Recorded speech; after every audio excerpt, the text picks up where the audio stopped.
Olá pessoal, tudo bem? Meu nome é Maiane Fernandes, sou professora de Filosofia da Fotografia, de Filosofia da Arte, de História da Arte e gostaria de falar com vocês um pouco sobre o conceito de enquadramento, um conceito que é pensado tanto nessas áreas de História da Arte, principalmente dentro da Filosofia da Fotografia, né? Uma área em que busca trabalhar e problematizar a imagem fotográfica e o meu foco vai ser a imagem fotográfica na contemporaneidade.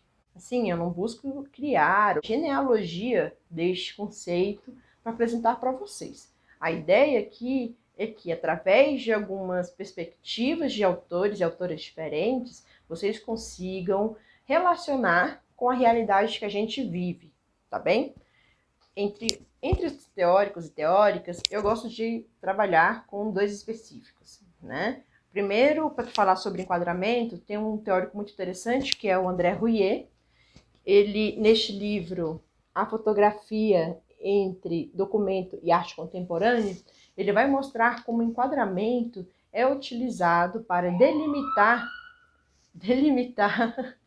o que é visível, né? Delimitar aquele conteúdo que vai ser utilizado, inclusive, nos regimes de verdade e de visualidade.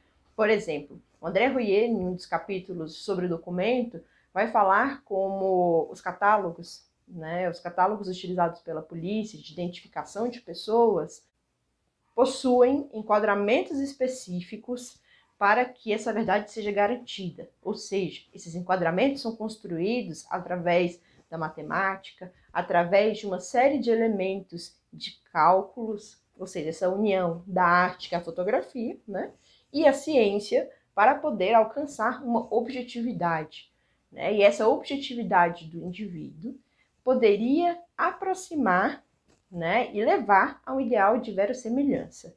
Ou seja, através de uma imagem fotográfica desses catálogos, a polícia ou qualquer agente, né, judiciário conseguiria identificar um suspeito, conseguiria identificar uma pessoa desaparecida e utilizar essas imagens para diversos fins. Bom, dentre essas interpretações, né, como eu falei para vocês, eu gosto bastante da do André Rouillet para a gente pensar o nosso problema atual, né, em relação à identificação dessas imagens como sendo imagens verdadeiras, ou seja, temos enquadramento fortalecendo o entendimento de uma fotografia que é um espelho do real, o que para nós da filosofia da fotografia é uma teoria ultrapassada já. A gente não lê essas imagens fotográficas como sendo o espelho do real, como não sendo verossemelhantes, né? Mas o que mais me chama a atenção nessas ideias de enquadramento, o que mais me chama a atenção nesses conceitos múltiplos que podemos tirar de enquadramento é a definição e a conceituação deste termo através de uma filósofa contemporânea chamada Judith Butler. A Butler, no livro Quadros de Guerra, que é este daqui, no primeiro ensaio deste livro, ela vai trazer algumas definições para enquadramento. Para ela, este termo enquadramento, além de ser múltiplo, ele funciona dentro das suas multiplicidades interpretativas como complementares. Então, a primeira interpretação que ela vai trazer para este termo é a interpretação do enquadramento enquanto moldura, né? Então, essa moldura para Butler, ela funciona da seguinte maneira. Para ela, você tem uma moldura, pode ser uma moldura de quadro, por exemplo, ou a moldura deste vídeo do Instagram, né, como vocês estão vendo, que vai selecionar e que vai tornar visível o que se mostra aqui. Ou seja, neste quadro vocês estão me vendo, nesta moldura vocês estão me vendo, e vocês esquecem, né? Vocês não conseguem, inclusive, imaginar todo o restante que está fora desta moldura. Então, para Butler, essa moldura funciona, primeiramente, como um processo de tornar visível algo, ou seja, dar valor, dar significação para aquilo que aparece dentro da moldura. E mais do que isso, ela vai dizer que essa moldura, ela funciona como um embelezamento do que está sendo evidenciado. Ou seja, a função dela é embelezar o que é visível, dar sentido para aquilo que está sendo colocado em visibilidade, né? O que é bem diferente daquilo que vocês não conseguem ver ao redor do meu vídeo, daquilo que vocês não conseguem, inclusive, imaginar ou compreender que está fora, né, além dessas molduras. Esta é a primeira interpretação da Butler sobre o conceito de enquadramento. A segunda interpretação que a Butler traz para a gente é a interpretação do enquadramento enquanto enquadrar, né? Enquanto o ato e o processo de enquadrar alguém, ou seja, incriminar alguém. Para ela, este ato de incriminar, que muitas vezes é feito pela própria polícia, e ela vai trazer esse enredo com a polícia, né? É realizado com a criação de provas, ou seja, tornar evidente aquilo que necessariamente, tornar evidente aquilo que pode não ser verdadeiro. Ou seja, a gente dar uma interpretação para aquele objeto, a gente traz uma interpretação para aquela imagem.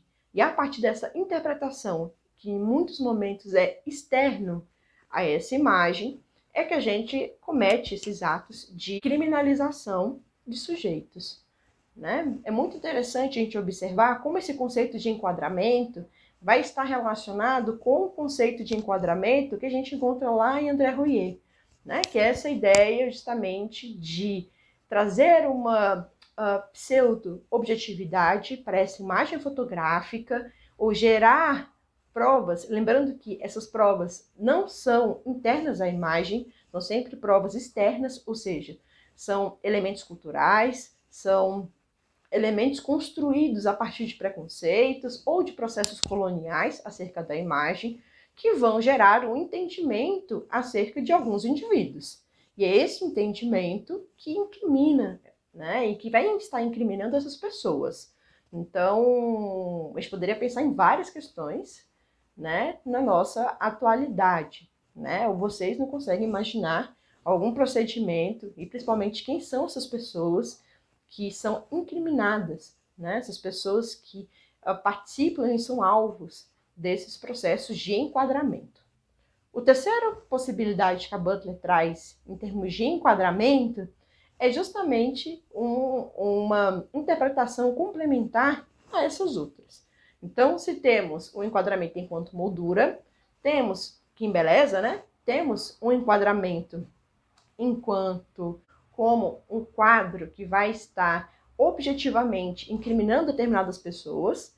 Temos, por último, o enquadramento da norma, que para Butler, essas normas não são normas biológicas, normas que conhecemos enquanto leis, né? Para Butler, são normas sociais, normas culturais, que são construídas a partir de um histórico, né? Neste momento, a gente não pode deixar de esquecer que o nosso histórico, por exemplo, do Brasil, é um histórico colonial, é um histórico imperialista, que determina quem são as pessoas, novamente, que são incriminadas, e principalmente que determina o que é visto e o que não é visto, né? Então, essas normas que são enquadramentos servem, primeiro, para legitimar os outros dois enquadramentos, as outras duas formas, né? Ou seja, aquelas formas de emoldurar e de incriminar. E, por último, esse enquadramento que vem através das normas serve, inclusive, para formatar indivíduos. Fazer com que vocês sigam essas normas. Mostrar para vocês que é preciso e que é necessário seguir determinada norma. Norma que vem mascarada como sendo natural, norma que vem mascarada como sendo um grande reflexo da nossa cultura, que não pode ser questionada, que não pode ser rompida. A Butler traz algumas soluções para a gente lidar com essas formas de enquadramento, principalmente lidar com as consequências desses enquadramentos na nossa sociedade, e uma delas ela vai falar que é o enquadrar o enquadramento. O que seria isso? Seria evidenciarmos essas estruturas, evidenciarmos essas diversas formas de definições, diversas formas de funcionamentos desses enquadramentos para poder pensar sobre eles, para poder fissurá-los, para poder torná-los evidente, para poder enquadrar o próprio enquadramento que a sociedade nos impõe.